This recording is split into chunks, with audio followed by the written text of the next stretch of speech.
Le roi qui revient.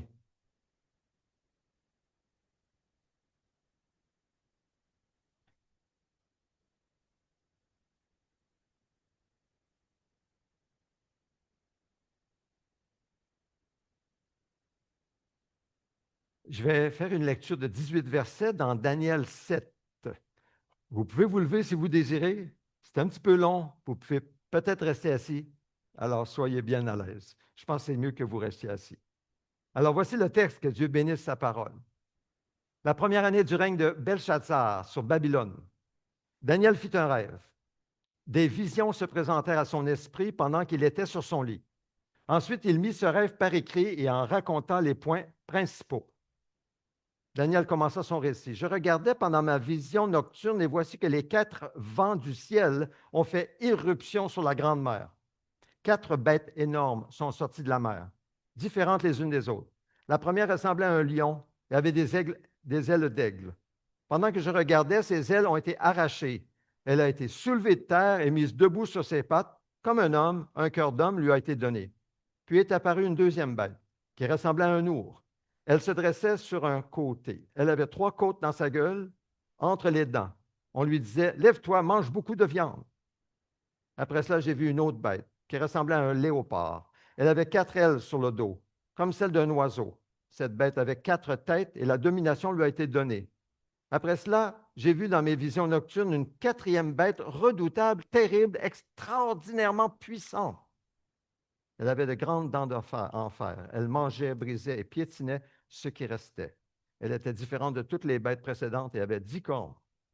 Je regardais les cornes et j'ai vu une autre petite corne sortir du milieu d'elle. 3 des premières cornes ont été arrachées devant elle. Sur cette corne, il y avait des yeux pareils à ceux d'un homme et une bouche qui parlait avec arrogance. Pendant que je regardais, on a placé des trônes et l'Ancien des jours s'est assis. Son vêtement était aussi blanc que la neige et les cheveux de sa tête pareils à la laine pure. Son trône était de flammes et ses roues étaient un feu dévorant. Un fleuve de feu coulait et sortait de devant lui. Des dizaines de milliers le servaient et des centaines de millions se tenaient devant lui, debout. Les juges se sont assis. Des livres ont été ouverts. J'ai alors regardé à cause des paroles arrogantes que prononçait la corne. Pendant que je regardais, la bête a été tuée, son corps a été détruit et livré au feu pour être brûlé. Les autres bêtes ont été dépouillées de leur pouvoir, mais une prolongation de vie leur a été accordée pour un certain temps. Pendant que je regardais dans mes visions nocturnes, quelqu'un qui ressemblait à un fils de l'homme est venu avec les nuées du ciel. Il s'est avancé vers l'Ancien des jours et on l'a fait approcher de lui. On lui a donné la domination, la gloire et le règne. Et tous les peuples, les nations et les hommes de toute langue l'ont servi. Sa domination est une domination éternelle qui ne cessera pas et son royaume ne sera jamais détruit. Moi, Daniel, j'ai eu l'esprit troublé au plus profond de moi et mes visions m'ont terrifié. Je me suis approché de l'un de ceux qui se tenaient debout et lui ai demandé de me révéler la vérité à propos de tout cela. Il m'a répondu en me faisant connaître l'explication. Ces 4 bêtes énormes, ce sont 4 rois qui surgiront de la terre. Cependant, les saints du Très-Haut recevront le royaume et ils le posséderont éternellement, d'éternité en éternité. Que le Seigneur bénisse sa parole dans nos cœurs. Seigneur, viens, parle-nous, Seigneur, à travers cette prédication, ce message de ta parole. Viens, éclaire-nous en rapport à ce que tu attends de chacun de nous en attendant ton retour qui vient bientôt. Au nom de Jésus. Amen. Le roi vient et son royaume ne sera jamais détruit. Ces 3 derniers dimanches, alors nous suivons le développement du royaume de Dieu dans toute l'histoire. Nous avons vu d'abord la vérité fondamentale que Dieu règne éternellement sur toute la création. Comme le dit le psaume 103, verset 19, l'Éternel a établi son trône dans le ciel et son règne domine sur tout l'univers. Donc, nous avons vu que le royaume de Dieu commence à la création. Nous avons vu aussi que Dieu avait choisi des représentants humains pour étendre son royaume sur la terre. D'abord Adam et Ève, mais ils ont failli à la tâche. Plus tard, Dieu appelle Abraham et ses descendants Isaac et Jacob. Puis Dieu change le nom de Jacob pour Israël afin d'atteindre son objectif de manifester de manière particulière son règne sur toute la terre. Dieu avait un plan. Dans son plan, le peuple devait aller en Égypte. Et là, en Égypte, pendant 400 ans, le peuple va se multiplier sous la bénédiction de Dieu, notamment pendant son esclavage et sous l'oppression des Égyptiens. Le peuple se multiplie. Dieu a vu, entend les cris de son peuple, il descend pour le délivrer, il le porte comme un aigle, le porte ses petits sur ses ailes jusqu'à près de lui, à Horeb, au mont Sinaï. Horeb, c'est le mont Sinaï. Et au mont Sinaï, Dieu constitue son royaume, encore avec le même objectif, d'étendre son royaume sur toute la terre. Et il dit à son peuple, vous serez pour moi un royaume de prêtres ou des prêtres royaux, une nation sainte. Exode 19. Ainsi, Israël devait montrer aux nations, c'est ça le but, ce que signifie vivre sous le règne de Dieu. Israël avait tout pour réussir. Dieu lui avait tout donné pour servir de représentant sur toute la terre. Dieu lui-même était présent dans toute sa gloire au milieu de son peuple. La gloire avait rempli le tabernacle, cette tente qu'ils avaient construite dans le désert. Ensuite, la gloire de Dieu a rempli le temple que Salomon a construit plus tard. Elle témoignait de la présence du roi au milieu de son peuple. Et nous savons où est la présence du roi aujourd'hui. Elle est au milieu de son peuple, en nous et au milieu de nous. Mais quelque chose de tragique s'est produit. Similaire à ce qui s'est passé avec Adam et Ève, mais pas exactement pareil. Le peuple s'est détourné de Dieu. Les rois ont péché. Le royaume s'est divisé. Israël a été amené en exil, puis Juda par la suite. Et c'est ici que nous reprenons l'histoire aujourd'hui. Dieu discipline son peuple, mais il n'abandonne jamais son royaume. Son plan demeure le même, son objectif demeure le même, mais il nous discipline aussi dans nos vies. Et c'est ce que nous allons voir. Je vais faire le lien entre Israël et nous, en tant que peuple de la Nouvelle Alliance. La gloire de Dieu quitte le temple, en exil. Alors le peuple est exilé. Ézéchiel, le prophète Ézéchiel, vit à Babylone. Il n'a plus sa demeure sur la terre promise. Il subit comme les autres, même s'il n'a pas péché comme les autres, il subit comme les autres le jugement et la discipline de Dieu qui est tombé sur tout le peuple. Il fait partie des exilés. Et Dieu lui donne une vision, et toute une vision terrible. Depuis des siècles, la gloire de Dieu demeurait dans le Saint des Saints, dans le temple à Jérusalem. Mais maintenant, cette vision que Dieu donne, Dieu, Ézéchiel, voit la gloire de Dieu se retirer du temple.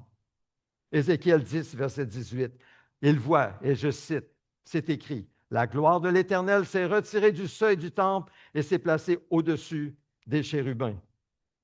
Les chérubins se déplacent vers l'est. Pourquoi? Parce que l'entrée, l'est, c'est par là.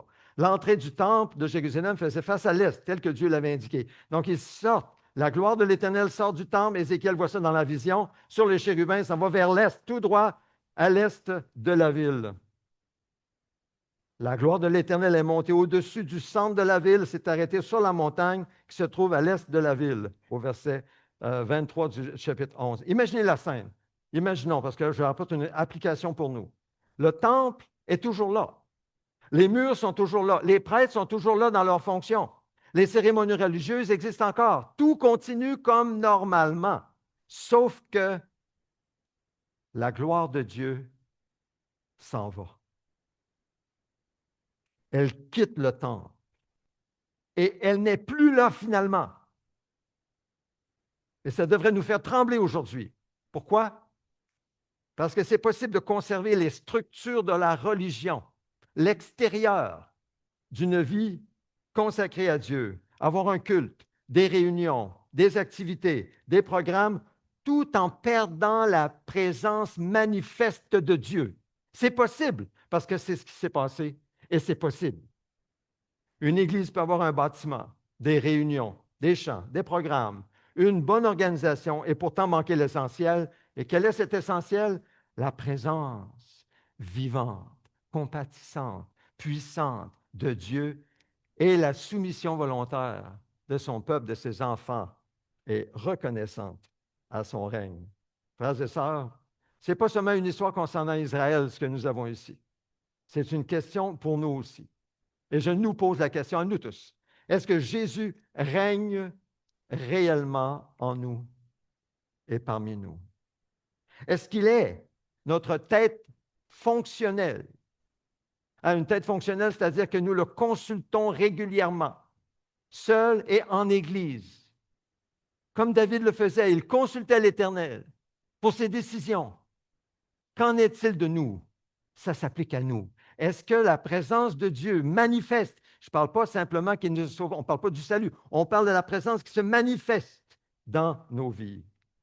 Notre assemblée est composée de plusieurs personnes, provenant de diverses cultures, et c'est une richesse pour nous. Mais est-ce que Jésus règne dans chacune de nos vies, dans chacune de nos cultures, dans nos finances, dans nos relations les uns les autres, dans nos ambitions, dans notre manière de parler? Est-ce que Jésus règne dans notre manière de pardonner? Dans plusieurs cultures, on voit les choses différemment. On a différentes perspectives. Pourquoi? Mais c'est normal, parce qu'on vient de contextes différents. Nos racines sont différentes. On a reçu une base différente. C'est normal que nous soyons différents. On ne voit pas les mêmes choses de la même manière. C'est normal. Pourquoi? Bien justement parce qu'on vient... Mais en Jésus-Christ, nous avons tous un seul et même roi. Mais est-ce qu'il règne dans nos vies? Est-ce qu'il règne de manière tangible, de manière actuelle, factuelle? C'est la question. Donc, lorsqu'on parle de différentes cultures, il n'y a pas une culture qui doit dominer. Quelle culture dominera? Ce n'est pas la question. La question, c'est est-ce que Jésus dominera pour vrai dans chacune des cultures qui composent notre assemblée? Aucune culture humaine n'est parfaitement conforme au royaume de Dieu. J'espère que c'est clair pour vous. Aucune culture humaine. Parfois, on pense que, on vient d'une certaine culture, puis on arrive dans une autre culture, puis il loue Dieu d'une autre manière, il prie Dieu d'une autre manière, il se comporte d'une autre manière. Ils ne doivent pas connaître Dieu comme nous connaissons Dieu. Mais ça, c'est de l'orgueil spirituel. Faisons bien attention. Il n'y a aucune culture humaine conforme au royaume de Dieu. Chaque culture possède de belles choses. Et Dieu nous enrichit avec ce qu'apportent les Africains, par exemple, ou ceux qui viennent de l'Amérique du Sud. Notre culture aussi enrichit ces cultures. Les uns les autres, nous nous enrichissons. Mais chaque culture doit être transformée par Jésus-Christ. Et elle est transformée lorsque nous acceptons d'être transformés par Jésus-Christ. La clé est vraiment là. Écoutons bien ici. Lorsque Dieu juge, lorsque Dieu discipline son peuple pour l'amener en exil, comme pour Israël, ou lorsqu'il discipline son enfant pour l'amener en exil, comme ça arrive pour des chrétiens. Parfois, il nous exile d'une autre manière. Ça arrive. Ou parfois, c'est même une église locale qu'il peut exiler. Lorsqu'elle fait la sourde oreille aux avertissements de Dieu, ce n'est pas que le royaume souverain de Dieu cesse d'exister. Non, Dieu n'a jamais cessé de régner. Son règne est éternel. Rien ni personne ne peut changer cela. C'est un fait fondamental. Dieu règne. Dieu règne, mais en exil. C'est l'expression tangible, visible et sentie du royaume de Dieu qui prend fin. Écoutez bien, il ne peut pas y avoir de royaume de Dieu authentique sans la présence et le règne de Dieu sur son peuple obéissant. Ce n'est qu'une illusion. Par exemple, en Israël, en exil, à l'époque d'Ézéchiel, Dieu n'a pas cessé de régner. Il régnait toujours sur toute sa création. Il régnera toujours. Mais l'expression, la manifestation historique et théocratique du royaume d'Israël a pris fin. Il était en exil. Et pourtant, c'est justement là que surgit la bonne nouvelle. C'est là où Dieu intervient. Donc, on voit que la gloire part, mais la promesse demeure. C'est extraordinaire concernant Dieu. Tout comme Adam et Ève avaient échoué, Israël échoue, mais Dieu reste fidèle. Les rois échouent, mais Dieu reste fidèle. Le peuple désobéit, le peuple manque son coup, mais Dieu reste fidèle. Nous sommes infidèles à Dieu, mais Dieu reste fidèle. Il demeure fidèle. Donc, on peut toujours revenir à Dieu parce qu'il est toujours fidèle. C'est ça qui est tellement encourageant. On peut toujours revenir, il nous donne toujours on dit une deuxième chance, la millionième chance qu'il nous donne. Il nous la donne toujours parce que Dieu est fidèle. Il est fidèle. Il n'est pas comme nous. Finalement, le temple de Jérusalem est détruit par l'armée de Babylone. Fini le temple. Fini. Mais Dieu demeure fidèle. Et les promesses de Dieu ne sont pas anéanties. Il y a un autre prophète du nom de Jérémie qui prophétise, « Voici venir le temps, l'Éternel le déclare, je l'ai écrit là, où je vais donner à David un germe juste. Il régnera avec sagesse. Il exercera le droit et la justice dans le pays. »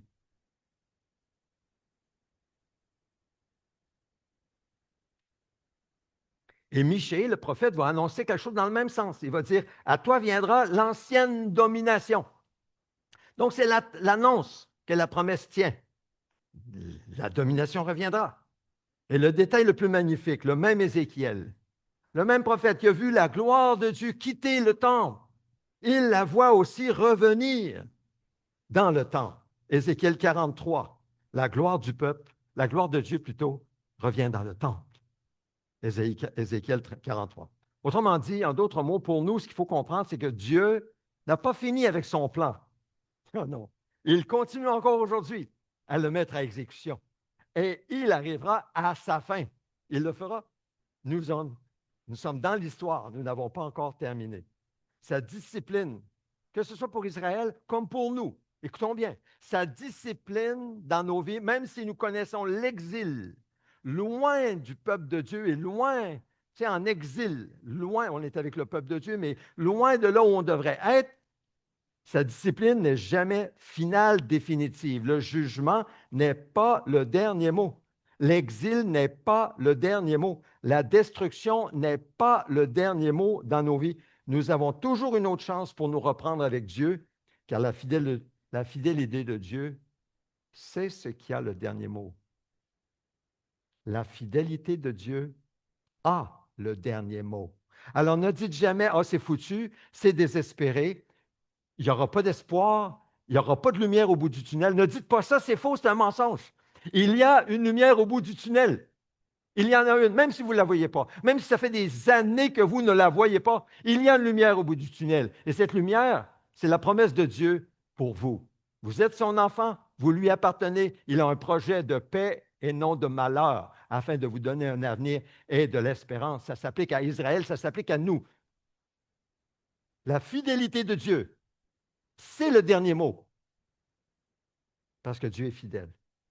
Frères et sœurs, dans notre vie, dans votre vie comme dans la mienne, et la vie de notre assemblée, la fidélité de Dieu aura le dernier mot. Certains d'entre nous ne l'ont pas facile et ne l'ont pas eu facile dans le passé. Certains d'entre nous connaissons une saison de nos vies où nous avons l'impression que beaucoup de choses se sont écroulées. Des rêves que nous avions sont en miettes. Des relations sont brisées. Peut-être avez-vous quitté votre pays, votre famille, votre maison, votre emploi. Peut-être avez-vous connu la guerre, l'instabilité politique, la pauvreté, l'insécurité, la migration. Certains parmi vous, vous savez ce que ça signifie que de recommencer ailleurs, loin de chez vous. Et la Bible parle à des gens aussi qui ont connu cela. Israël est en exil, loin de chez lui, loin de Jérusalem, loin du temple, loin de tout ce qui leur semblait familier, loin de sa zone de confort, loin où ils étaient bien. Mais Dieu leur dit, « Mon plan n'est pas terminé avec toi. Je n'ai pas dit mon dernier mot. Je te serai toujours fidèle. Je ne te délaisserai point, je ne t'abandonnerai point. » Ce sont les promesses de Dieu. Accrochons-nous à ces promesses. Peut-être que quelqu'un parmi nous a besoin d'entendre ça aujourd'hui. Votre histoire n'est pas terminée parce qu'un chapitre difficile s'est fermé. Dieu reste fidèle. Donc, persévérons en attendant en silence le secours de l'Éternel, car son nom est fidèle et il agira. Il agira. Troisièmement, mais Daniel voit un royaume qui remplira la terre. C'est ce qu'il voit dans sa vision. Dans ce contexte d'exil, comprenons bien, de discipline où c'est difficile, Dieu révèle là à Daniel quelque chose d'extraordinaire. Daniel fait partie des exilés. Il vit aussi à Babylone.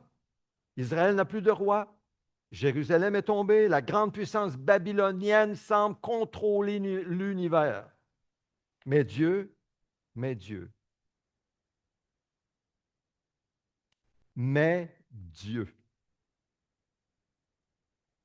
donne à Nabuchodonosor ou Nabuchodonosor un rêve, comme il avait donné à Pharaon. Vous vous souvenez du temps de Joseph? Mais Dieu parle à un incroyant, parle à un païen, parle à un chef, un dictateur. Mais Dieu, il donne un rêve. Et comme je le disais aux enfants, Nabu, je vais l'appeler Nabu, il est tellement troublé, il révèle le rêve à personne, il menace de mort les sages de Babylone s'il ne réussit pas à lui révéler le rêve et sa signification.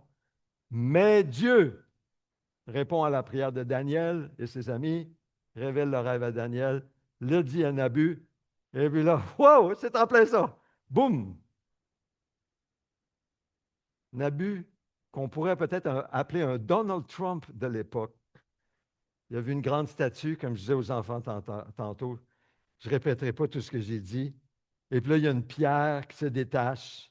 Une pierre que personne ne pousse, personne ne taille, personne ne... Ça ne vient pas d'ici, mais c'est que Dieu qui est responsable que cette pierre se détache et pulvérise tous les royaumes de la terre pour devenir une grande montagne. Daniel écrit au chapitre 2, une pierre s'est détachée sans aucune intervention extérieure.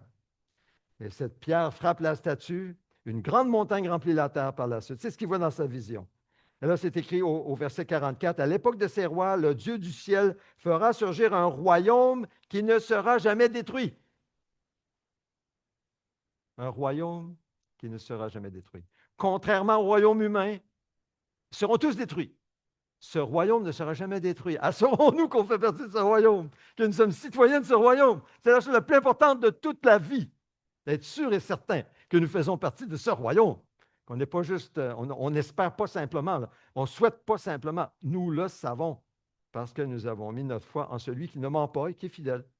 Donc le roi vient et son royaume ne sera jamais détruit. Donc, qu'est-ce qu'il faut comprendre de tout cela pour nous aujourd'hui? Qu'est-ce qu'il faut comprendre? C'est que les empires humains passent, mais le royaume de Dieu demeure.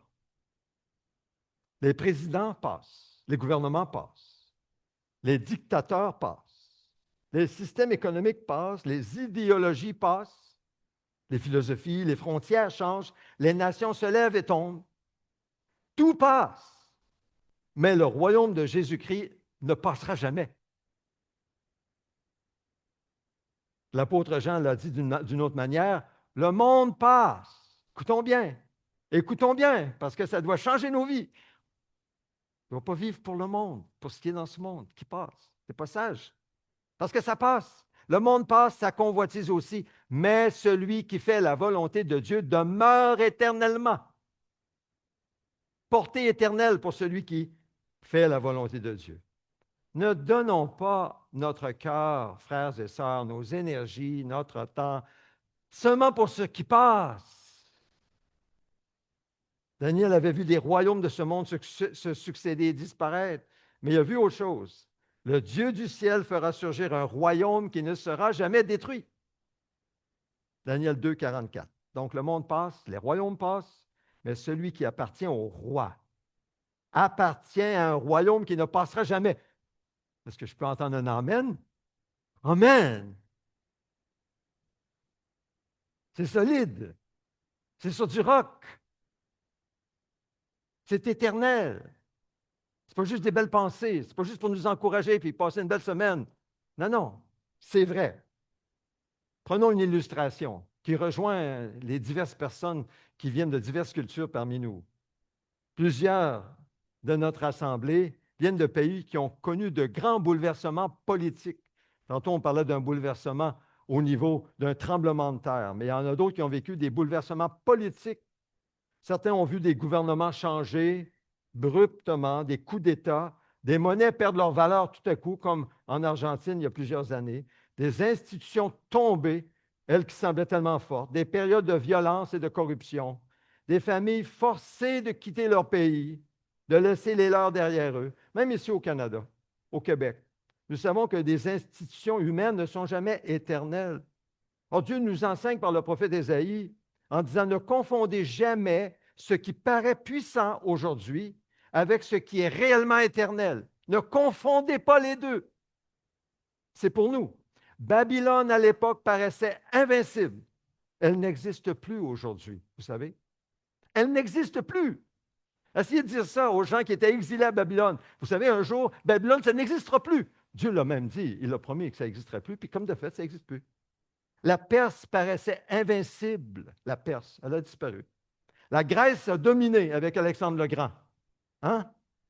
La domination de la Grèce comme puissance mondiale, où est-elle aujourd'hui? Elle a disparu. D'autres empires sont venus, l'Allemagne sous Hitler, l'Union soviétique sous Staline, sont passés. Mais Jésus-Christ demeure. Et Jésus-Christ établit un royaume partout sur la terre présentement. Un royaume qui durera éternellement. Parce que Dieu l'a révélé dans sa parole, l'a fait connaître à l'avance. Donc, comprenons bien ce que signifie cette pierre qui se détache et qui vient pulvériser les royaumes humains, le royaume de Dieu.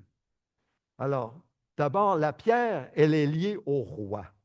Dans la Bible, la pierre, pensons à la pierre parle souvent du Messie, c'est-à-dire du Sauveur, de celui qui va être le vrai roi, le bon roi, le roi qui s'est donné pour nos péchés afin de nous racheter pour que nous fassions partie de ce royaume éternel. Alors, il est écrit dans le psaume 118, « La pierre qu'ont rejetée ceux qui construisaient est devenue la pierre angulaire. » Donc, la pierre sur laquelle tout repose. C'est l'Éternel qui a fait cela. C'est un prodige à nos yeux. C'est l'Éternel qui a détaché la pierre. C'est un prodige à nos yeux. Et Jésus applique explicitement ce passage à lui-même dans Matthieu 21 au verset 42. Puis dans Ésaïe 28, verset 16. « Voici que j'ai mis pour fondement en Sion une pierre testée, une pierre angulaire de grande valeur, solidement posée. Celui qui s'appuie sur elle sera en sécurité. » C'est particulièrement intéressant en relation avec Daniel. La pierre est établie par Dieu et non par l'homme. Saisissons bien cela. Ésaïe 8, verset 14. Il sera une pierre qui fait obstacle et un rocher propre à faire trébucher. Donc le Messie est à la fois la pierre sur laquelle on peut s'appuyer pour être sauvé, mais c'est aussi la pierre contre laquelle l'incrédule trébuche pour être condamné, parce qu'il refuse d'obéir à ce que Dieu donne pour le sauver. L'apôtre Pierre dira, en parlant de ces textes, il dira, et ça s'adresse à nous, « Approchez-vous de Christ, la pierre vivante, rejetée par les hommes, mais choisie et précieuse devant Dieu. Vous-même, en tant que pierre vivante, laissez-vous édifier pour former une maison spirituelle. » Pourquoi sommes-nous aussi des pierres vivantes? Bien parce que nous sommes unis à la pierre angulaire, Jésus-Christ lui-même. C'est lui qui est le solide. C'est lui qui vient de Dieu et qui est notre fondement solide. Ainsi, le royaume de Dieu, annoncé par Daniel, ne peut pas être séparé de son roi. La pierre nous conduit finalement à Jésus-Christ. Alors, qu'est-ce que ça signifie pour nous?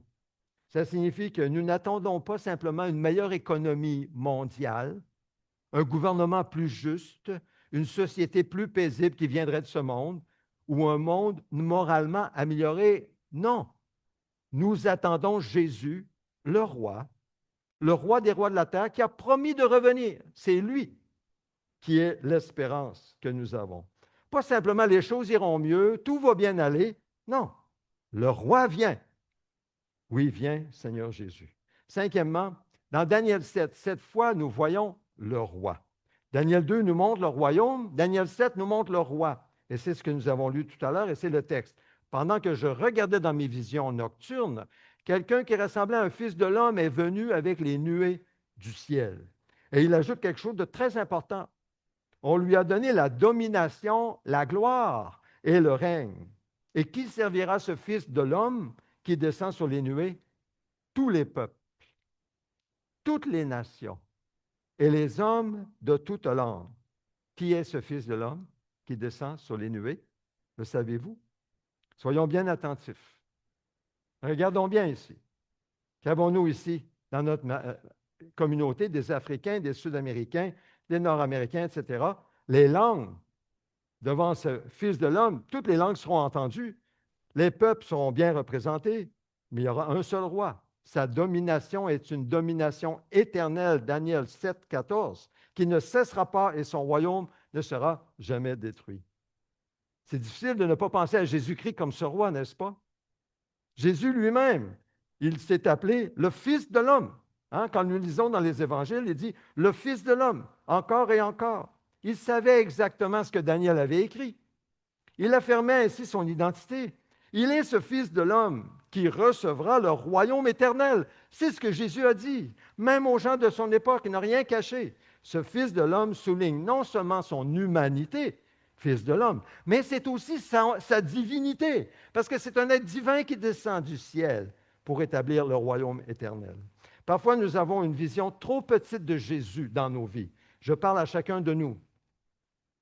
Nous savons que Jésus est notre Sauveur et nous l'aimons bien parce qu'il nous a sauvés de nos péchés et de nos difficultés. Lorsque nous crions à lui, il nous a sauvés et nous l'aimons comme Sauveur. Nous l'aimons comme berger et nous avons raison car il est si bon dans ses tendres soins envers nous. Il nous guide, nous cherchons sa direction et il nous donne ses lumières. Nous l'aimons comme ami et nous chantons parfois « Quel ami fidèle et tendre nous avons en Jésus-Christ ». Et nous avons raison. Mais il est aussi le roi des rois et le Seigneur des seigneurs. Il est le souverain qui a tout pouvoir dans le ciel et sur la terre. C'est Jésus-Christ, nul autre, qui a ce pouvoir. Et toutes les nations, un jour, devront reconnaître son règne, qu'ils le veuillent ou non. Les saints régneront avec le roi. Voici maintenant quelque chose d'étonnant. Daniel 7 ne dit pas simplement que Jésus recevra le royaume. Il dit aussi que le royaume, la domination et la grandeur de tous les royaumes présents sous le ciel seront donnés au peuple des saints du Très-Haut. C'est qui ça? C'est nous, non? C'est les peuples des saints du Très-Haut. Ce sont ceux qui appartiennent à Dieu. C'est le peuple de Dieu. Il est donné à nous. Écoutons bien. Ça doit changer nos vies. On doit se préparer pour cela. Maintenant, prenons bonne note. Jean, dans l'Apocalypse, va reprendre cette vérité au chapitre 20. Il dit que les saints régneront avec Christ pendant 1000 ans. Les saints. Est-ce que c'est une image, un symbole? Ou bien est-ce que c'est un règne tangible des saints du Très-Haut? Les chrétiens nés de l'Esprit, nés d'en haut, nés de nouveau, sur les peuples et les nations. Qu'est-ce qu'Apocalypse 20 nous dit? Toute la révélation divine dans la parole de Dieu que nous avons vue ces dernières semaines, que j'ai exposée, parle d'un règne tangible des saints du Très-Haut pendant 1000 ans. Et nous allons développer cela dans les prochaines semaines. Ça ne veut pas dire que nous deviendrons égaux à Jésus, mais non. Il demeure le roi suprême, mais nous régnerons avec lui comme ses représentants, sous son autorité, pendant 1000 ans. C'est donc quelque chose de magnifique et de très encourageant pour les chrétiens fidèles de toute la terre. Et là, on commence à voir la lumière au bout du tunnel de l'histoire. Le royaume de Dieu qui remplit toute la terre par ses représentants, les enfants de Dieu, unis à Jésus-Christ par la foi. C'est ce qui nous attend, frères et sœurs. Soyons fidèles. Maintenant, nous semblons perdre aujourd'hui, mais nous ne perdons pas à la fin. Dans plusieurs régions du monde, des chrétiens fidèles souffrent. Certains sont persécutés, certains perdent leur emploi, d'autres sont rejetés par leur famille, certains sont emprisonnés, certains sont même tués, mais dans des environnements moins hostiles, comme ici au Québec, suivre Jésus peut toutefois coûter quelque chose. On peut être incompris, On peut être rejeté par la famille, on peut être moqué, marginalisé, ridiculisé. Mais Daniel dit, n'évaluez pas la victoire à partir de ce que vous voyez aujourd'hui. N'évaluez pas la victoire à partir de ce que vous voyez aujourd'hui. Les saints qui souffrent avec fidélité, maintenant, régneront avec Christ. Quel renversement! Le monde peut dire, pouf, chrétien, pouf, vous faites pitié, vous avez perdu, mais Jésus dira, venez régner avec moi pendant 1000 ans. Alors, qu'est-ce que ça change pour nous maintenant? On va arriver maintenant à l'application et je termine de cette manière. Qu'est-ce que ça change pour nous? Nous parlons d'un royaume futur de 1000 ans. Et ce que nous avons vu jusqu'à présent pointe vers cette réalité, un royaume tangible, sur la terre, pendant 1000 ans, avec les nations. Nous régnerons avec Christ pendant le millénium qui est à venir. Mais cela ne signifie pas simplement attendre que Jésus revienne pour établir son royaume. Non, non, non, ça ne signifie pas ça. Il ne faut pas arriver à cette conclusion-là. Cela doit avoir un profond impact dans notre vie aujourd'hui, même je dirais une urgence à agir, d'être comme sur le bout de notre siège. Le bout de notre siège. On entendait le maire Marchand parler des Misérables. Je ne sais pas si vous avez vu l'annonce. Notre fils joue dans Les Misérables, justement. Et puis, il disait, allez voir Les Misérables, c'est 50 artistes sur scène. Il dit, je suis arrivé là, j'étais pas mal fatigué, et je pensais que je tomberais endormi. Mais non, j'étais au bout de mon siège pour écouter cette pièce extraordinaire. Alors, Mère Marchand, qui lui parlait, faisait la promotion pour Les Misérables. Mais soyons comme ça par rapport à la venue du roi, à la venue du Seigneur, à ce qui se passe présentement sur la terre. Soyons comme au bout de notre siège et prenons la place que Dieu nous appelle à prendre. D'abord, ne plaçons pas notre espérance ultime dans les royaumes humains. Nous pouvons participer à la société et nous le devons. La société dans laquelle nous sommes citoyens. Hein?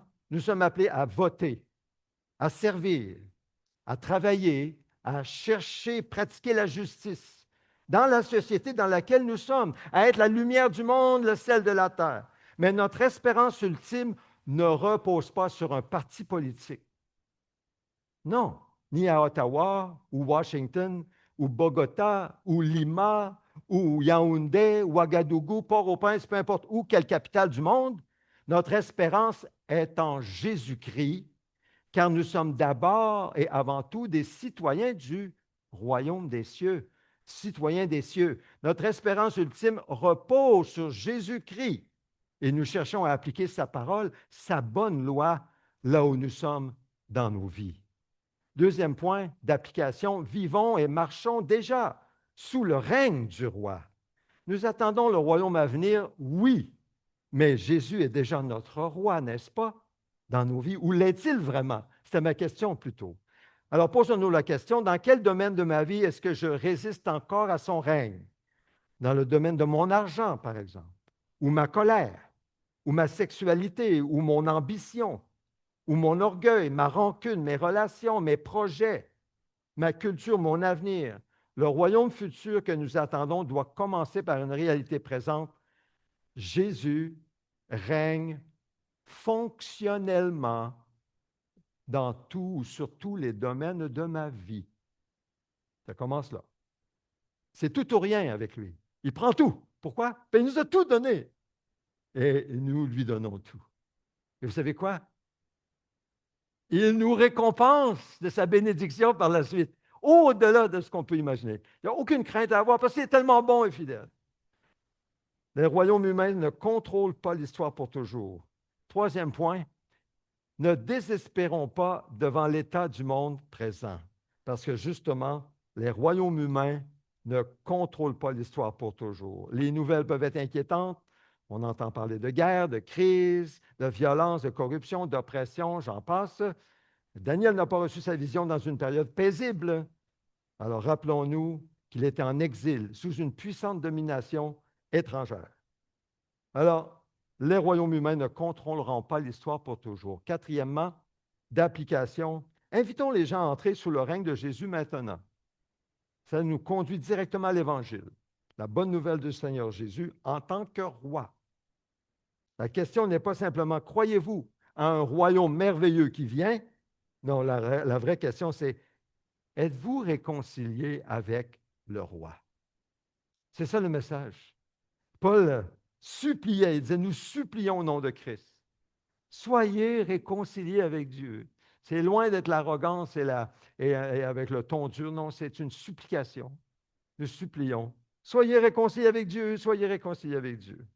Donc Jésus est venu pour une première fois, il est mort pour nos péchés, ressuscité, il nous offre le pardon et il appelle chacun à se repentir, à changer d'attitude et à croire. Et un jour, il reviendra. Aujourd'hui, il offre sa grâce, mais un jour, ce sera le jugement. Il ne faut pas attendre à ce jour-là. Il faut recevoir la grâce maintenant pour être prêt à son retour. Et enfin, en conclusion, la gloire de l'Éternel quitte le temple de Jérusalem, mais la promesse de Dieu pour établir son royaume sur la terre demeure. Les royaumes humains passent, ils se lèvent, ils disparaissent. Une pierre apparaît, elle devient une montagne, elle remplit toute la terre. Le Fils de l'homme reçoit la domination, la gloire et le royaume. Et les saints régneront avec lui pendant 1000 ans. C'est le résumé de ce que nous avons entendu aujourd'hui. Mais retenons cette phrase, celle qui est au-dessus. Le roi vient et son royaume ne sera jamais détruit. Peut-être aujourd'hui, vous n'avez pas encore vraiment accepté l'appel d'être réconcilié avec Dieu. Jésus, vous pouvez dire, il n'est pas encore vraiment mon roi dans tous les domaines de ma vie. Vous connaissez la religion, l'Église, les chants. Vous connaissez réellement Jésus-Christ? Ça, c'est une autre question. Est-ce qu'il est ton sauveur? Est-ce qu'il est ton Seigneur? Il est venu mourir pour tes péchés comme pour les miens. Il est ressuscité pour nous donner une nouvelle vie. Alors aujourd'hui, tu peux venir à lui tel que tu es. Fais-le en prenant part au repas du Seigneur que nous allons partager ensemble. Reconnais tes péchés. Repens-toi, place ta foi en Jésus-Christ et reçois-le comme ton sauveur. Et soumets-toi à lui comme Seigneur et Roi. Car un jour, il est écrit, je termine, tous les peuples, les nations et les hommes de toute langue le serviront. Alors nous pourrons dire avec joie, à ce moment-là, notre roi est venu, son royaume est établi et ce royaume ne sera jamais détruit. Amen. Amen. Que le Seigneur bénisse sa parole. Seigneur, merci pour ton Saint-Esprit qui nous parle. Aide-nous, Seigneur, à nous concentrer sur ce que tu nous dis aujourd'hui, à chacun de nous, et à répondre comme il se doit à toi, Seigneur, au nom de Jésus. Amen.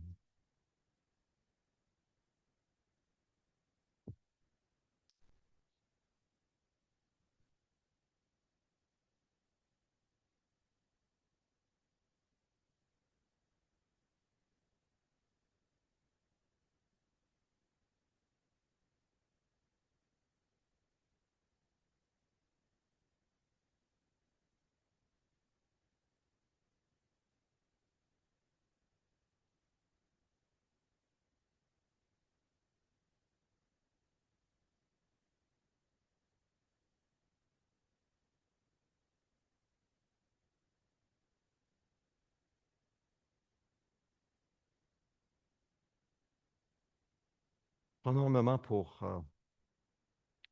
reconnaître nos fautes, les confesser au Seigneur, demander sa force, sa grâce, pour ne plus les commettre à nouveau. Alors prenons un moment.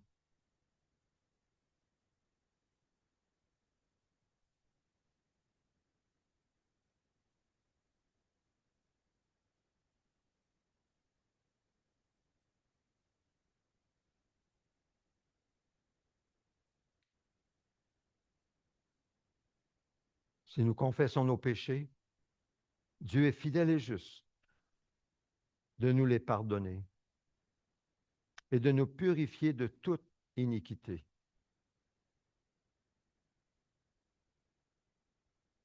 Je vous invite au repas du Seigneur. C'est ce que Jésus nous a laissé. Il a dit, faites ceci en mémoire de moi. Donc, venez, prenez, vous qui croyez en Jésus comme Seigneur et Sauveur, confessant vos péchés, désirant marcher par l'Esprit, en comptant sur lui faire partie de son royaume de manière tangible, de voir le royaume de Dieu s'avancer par vous et par nous ensemble. Alors, je vous invite au repas du Seigneur. Prenez du jus, une coupe de jus, un pain que nous allons partager ensemble.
Alors, c'est un roi qui allait être couronné d'épines, qui allait être notre exemple suprême, nous montrant la voie pour remplir notre mission sur la terre en suivant la volonté de son Père.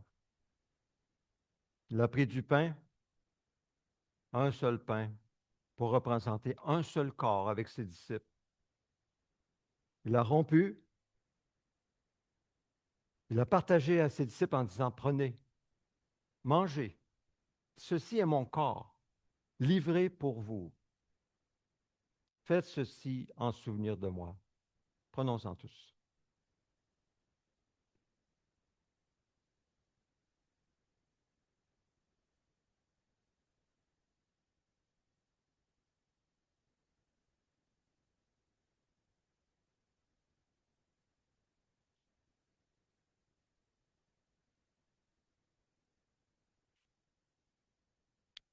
Comme ce pain que nous mangeons devient un avec notre corps physique.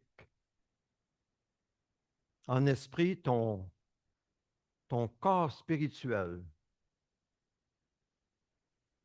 avec ton œuvre expiatoire sur la croix devient un avec notre âme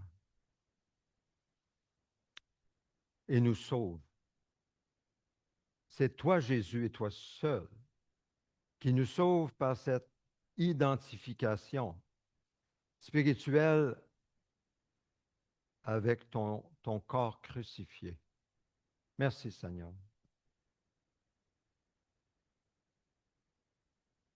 Ensuite, il a pris le fruit de la vigne, du vin à l'époque, du jus pour nous, jus de raisin, et il a dit, voici le sang, mon sang, le sang de la nouvelle alliance, qui est versé pour vous. Prenez-en tous, buvez-en tous.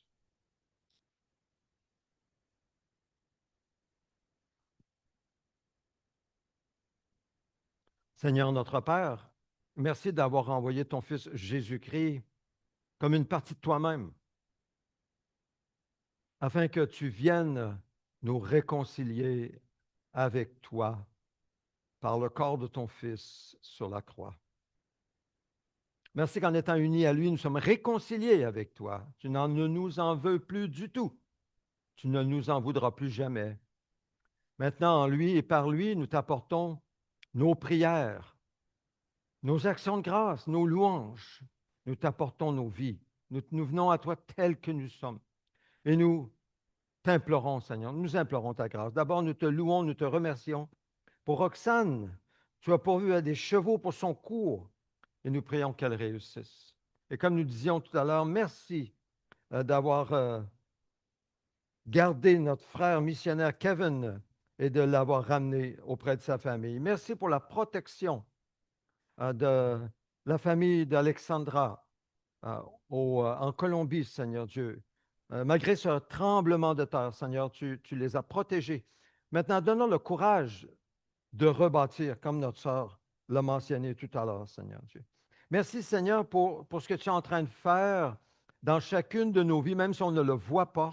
Tu es à l'œuvre, tu es fidèle, tu accompliras ce que tu as promis, tu termineras ce que tu as commencé, et nous te remercions de tout notre cœur, même si des fois, souvent même, on ne comprend pas, c'est difficile, on ne saisit pas, mais toi, tu saisis, tu vois tout, tu vois déjà le produit fini, et nous voulons te remercier pour cela, Seigneur. Nous voulons te rendre grâce, parce que c'est une grâce extraordinaire que tu nous accordes en Jésus-Christ pour chacun de nous. Merci pour cette assemblée, Seigneur Dieu, tu nous permets de nous réunir autour de toi aujourd'hui. Merci pour les œuvres que tu nous permets, les œuvres préparées d'avance afin que nous les accomplissions. Seigneur, nous mettons en tes mains cette œuvre de ce toit à l'église Boyer-Boyer, où nous sommes invités à participer à cette œuvre. Nous prions que tu pourvoies aux besoins de ces gens, comme tu as pourvu au projet Alinou au Niger, Seigneur Dieu. Merci, Seigneur, d'entendre ces prières. Nous pensons aussi à cette nouvelle œuvre ici à Québec, une œuvre hispanophone, francophone, qui veulent joindre l'équipe de l'Alliance, devenir une église de l'Alliance éventuellement, avec Javier et Jadira, qui ont déjà fait partie de notre assemblée du temps de Sainte-Foy. Merci pour ce partenariat qui est en construction avec notre assemblée. Nous te prions de le bénir pour la gloire de ton nom, de nous diriger avec sagesse, discernement.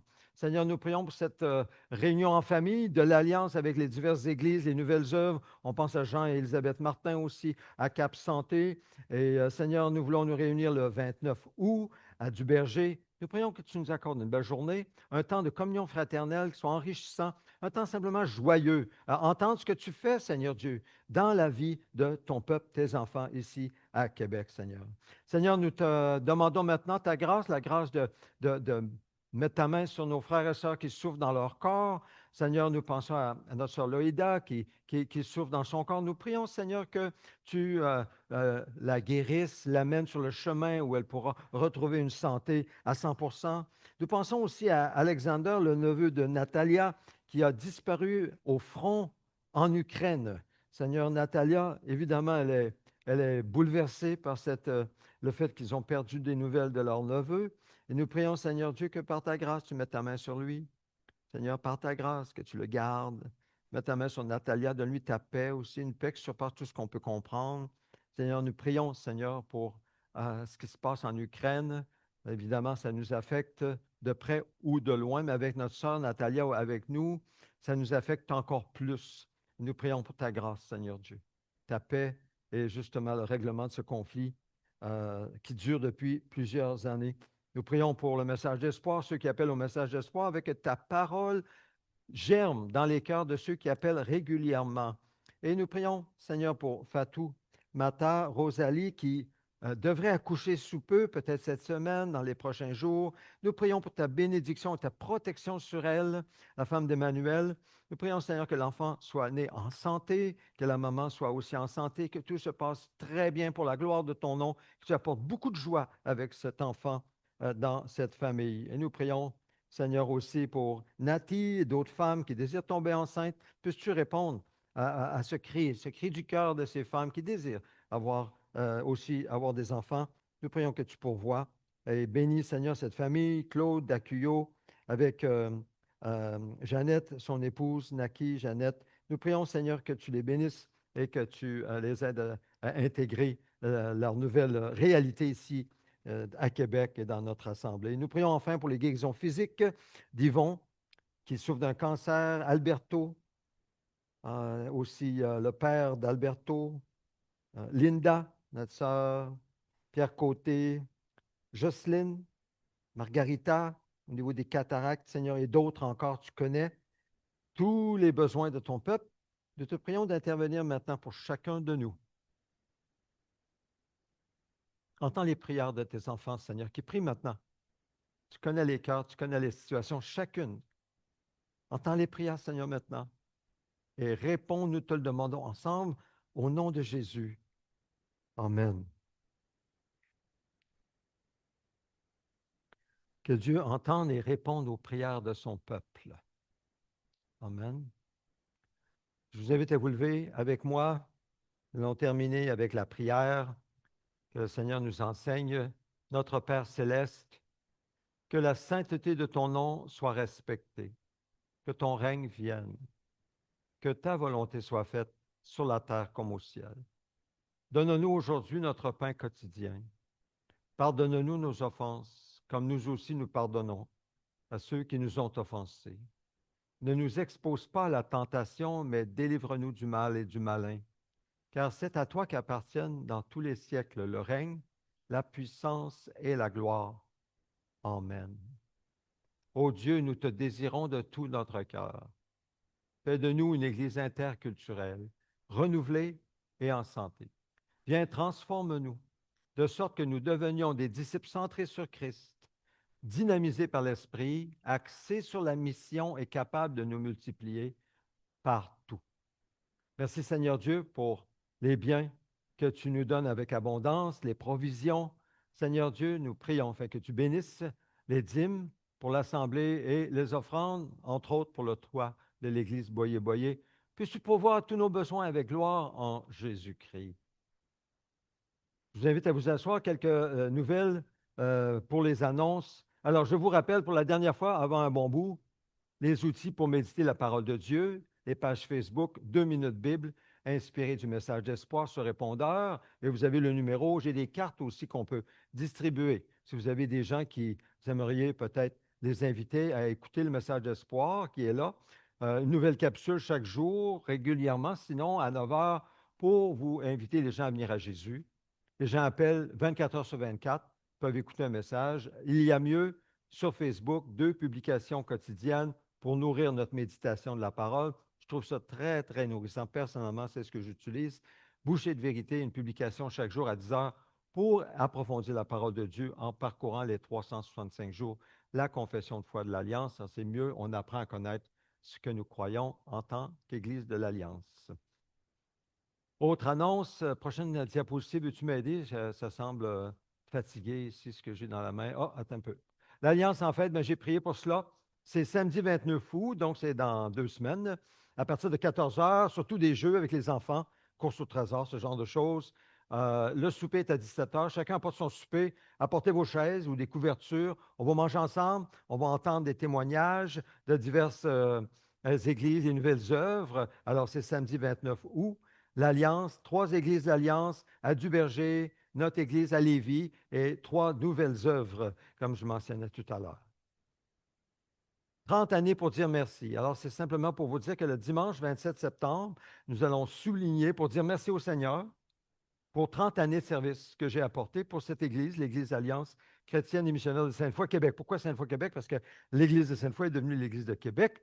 Le nom a changé, alors, et que je continue à servir, évidemment, avec joie. Alors, simplement, un dimanche spécial, je vais apporter un message de circonstance. Donc, pensez déjà à l'avance, si vous voulez dire merci au Seigneur pour ces 30 années. Bon, c'est là, c'est pour le 27 septembre. La maison de prière cette semaine, alors demain sur Zoom, au Café Quoi et Zoom mardi midi, et mercredi sur Zoom à 19 heures. Les anniversaires de naissance, Marc, c'est ton anniversaire ce mardi. Alors, on va évidemment chanter pour toi. Marc, tu veux te lever? Elle tente pas trop.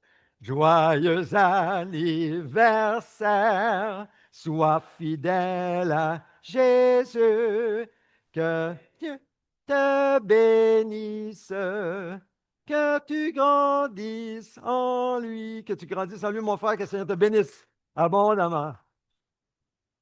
Allez, on se lève ensemble pour recevoir sa bénédiction. Seigneur, nous avons tant besoin que tu nous bénisses tous et chacun. Sans ta bénédiction dans nos vies, notre vie, c'est comme un enfer sur terre. Ta bénédiction fait toute la différence. Que l'Éternel te bénisse et te garde. Que l'Éternel fasse briller son visage sur toi et t'accorde sa grâce. Que l'Éternel se tourne vers toi te donne la paix. Allez dans la paix du Seigneur. Bonne fin de journée. On se revoit en bas au sous-sol, la collation. Si quelqu'un désire la prière, je suis disponible.